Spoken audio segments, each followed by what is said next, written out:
한번 반갑습니다. 대해서는 일강해 주신 것을 감사드립니다.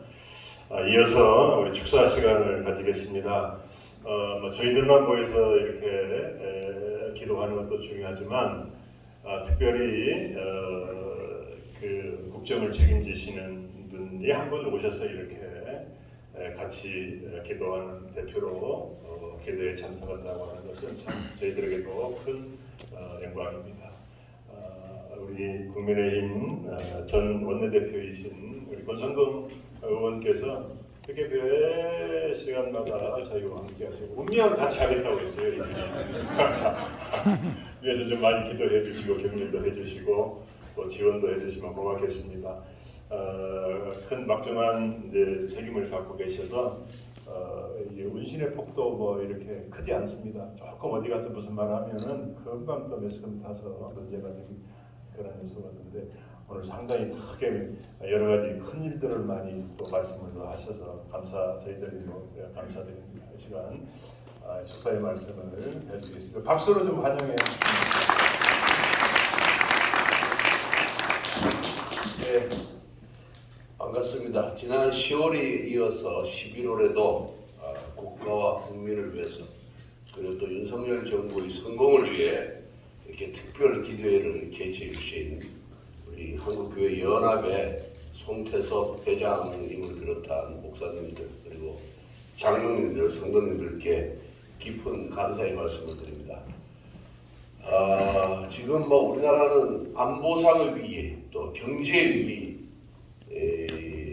때문에 이를 극복하는데도 벅찬 상황임에도 우리가 전혀 예상하지 못했던 이태원 참사가 발생해서 모든 국민들의 마음을 무겁게 하고 있습니다. 저 또한 국민의 한 사람으로서 또 정치인의 한 사람으로서 이러한 사태가 발생한 데 대해서 안타깝고 소문스러운 마음을 갖고 있었습니다. 그런데 오늘 아침 이 기도회에 참석해서 여러 목사님들의 그런 기도를 통해서 또 설교 말씀을 통해서 많은 위로를 받았습니다. 감사의 말씀을 드립니다. 지난 10월 11일 날인가 우리 한교회에서 부패를 청산하고 공정과 정의가 바로 서는 나라를 만들자는 제목으로 조선일보에 광고가 나온 것을 봤습니다. 아마 우리 한교회원 전 신도들이 목소리를 담아낸 것이 아닌가 그렇게 생각을 하고 있습니다. 그래서 제가 그 부분에 대해서 대통령께 특별히 한교회에서 매월 기도회를 개최해서 윤석열 정부의 성공을 위해서 기도를 하고 계신다는 점 그리고 특별히 큰 돈을 들여서 국민들에게 부패 청산하자는 호소를 드린 점에 대해서 보고를 드렸습니다. 대통령께서 정말 감사하다는 그 뜻을 꼭 좀 더 전달해 드려달라고 이렇게 말씀이 계셨고 특별히 모든 분은 다 초대할 수 없지만은 한교영 간부님들을 초대해서 식사를 하고 모시겠다라는 말씀도 전해달라고 하셨습니다. 그런데 또 갑자기 이태원 사고가 터지는 바람에 조금 수년 때부터 조만간에 아마 해외 방문이 또 예정이 돼 있어서 그 이후에 시간을 잡지 않을까 그런 생각을 하고 있습니다. 이태원 참사는 일어나지 말아야 될 사건이고 우리가 지난 세월호 사건 때 얼마나 많은 사회적 갈등과 비용을 우리가 지불하지 않았습니까? 그런데 또 이런 사고가 터졌습니다. 터지면은 사고 원인이 뭔지 진실 규명을 해야 된다고 생각합니다. 진실 규명이 첫째고 그 진실 규명에 바탕을 두고 어떻게 앞으로 이런 사건이 일어나서는 안 되겠다 하는 대처 방안을 만드는 것이 저는 우리 국민을 위해서 급선무다 이렇게 생각을 하고 있습니다. 그런데 민주당은 처음에는 애도하는 척 애도를 분위기를 타서 애도 분위기로 가는 것처럼 보이다가 며칠 지나지 않아서 속마음을 드러냈습니다. 이거 지난번 세월호처럼 정쟁의 도구로 삼자, 정치 투쟁의 소재로 삼자 이렇게 본성을 드러내기 시작했습니다. 그런데 지난 세월호 사건 이후에 우리가 민주당이 얼마나 이걸 우려먹었습니까? 그리고 자신들의 정치적 지지의 그런 도구로 사용을 했습니다. 근데 제가 한번 찾아봤어요. 도대체 그러면은 세월호 사건 이후 문재인 정권 5년 동안 해상사고가 얼마나 줄었느냐 찾아봤더니 줄지 않고 오히려 늘었습니다. 그 이전보다. 해상사고가 1600건이나 일어났고요. 그 사고로 인해서 사망 내지 실종된 분들이 한 600분 됐습니다. 600명, 596명이 정확하게. 그러니까 세월호의 교훈을 하나도 제도 개선이라든가 또 우리 인식 개선에 전혀 활용하지 않았다는 반증입니다. 이번에도 마찬가지입니다. 이번에도 왜 이런 사고가 발생했는지, 이런 사고를 예방하기 위해서는 우리가 어떤 조치를 취해야 되는지, 어떤 매뉴얼을 만들어야 되는지, 정부는 뭘 해야 되고 우리 시민들은 어떻게 해야 되는지, 이 부분에 대해서 이런 개선책을 만들어내는 게 우선인데 계속 국정조사하자고 요구를 하고 있습니다. 경찰 수사를 못 믿겠다는 거죠. 또 특검하자고 주장하고 있습니다.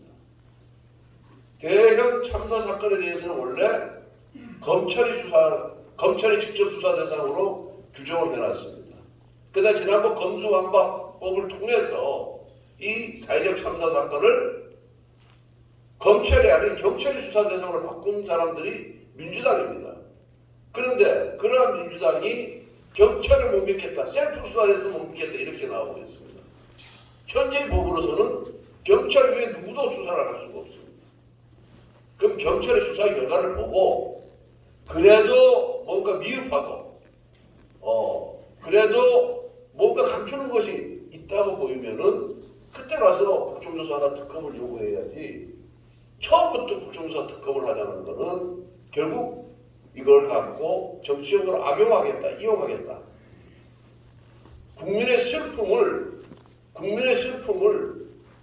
분노로, 국민적 분노로 전환시키기 위해서 이를 악용하는 것이 아닌가, 저는 그렇게 생각을 하고 있습니다. 그래서 정부가, 대통령께서 경찰에 대해서 강하게 질타를 하고 경찰의 초기 대처가 잘못됐다라고 모든 녹취록을, 112 신고 녹취록을 다 국민에게 공개하도록 지시한 분이 대통령입니다.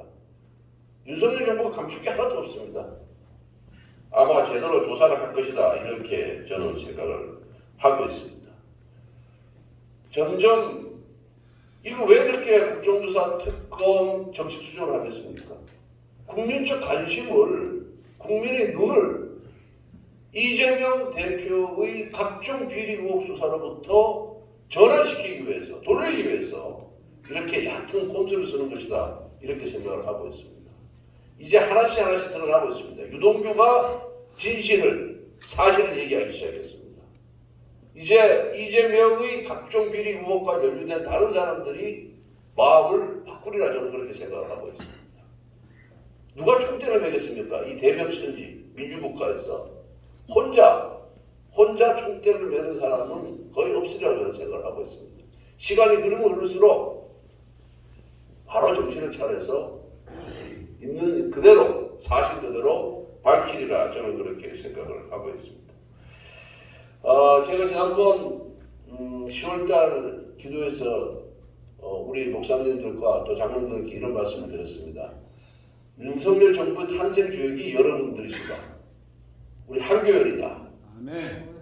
이 한교연과 윤석열 대통령은 결국 윤석열 정부의 성공이라는 목표를 달성하기 위한 정치적 동지다, 이렇게 말씀을 드렸습니다. 우리 여러분들이 기도가 절실한 때라고 저는 생각을 하고 있습니다. 제 지역구가 강원도 강릉인데 2018년 동계올림픽이 개최됐습니다. 3번의 도전 끝에 3번 만에 유치에 성공했습니다. 첫 번째, 두 번째보다 3번째 유치할 때는 우리 강릉시 기독교 협의회에서 모든 교회의 주일날 특별 기도 제목에 동계올림픽 유치가 일본으로 들어갔습니다. 모든 교회에. 그래서 모든 교회에서 항상 특별기도 첫 번째 동계올림픽 유치를 위해서 하나님께서 힘을 주십사 하는 기도를 했습니다. 그 결과 우리가 유치를 했습니다. 그래서 제가 그때 기도의 힘이 얼마나 크다는 것을 제가 실감을 했습니다. 다시 한번 윤석열 정부에 어렵습니다.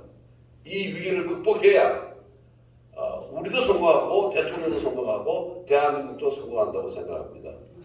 우리 목사님들, 장로님들의 그런 기도로 이 위기를 극복할 수 있도록 도와주시기를 간청드립니다. 감사합니다. 감사드립니다. 광고 김현실 장님 나오셔서 광고의 말씀.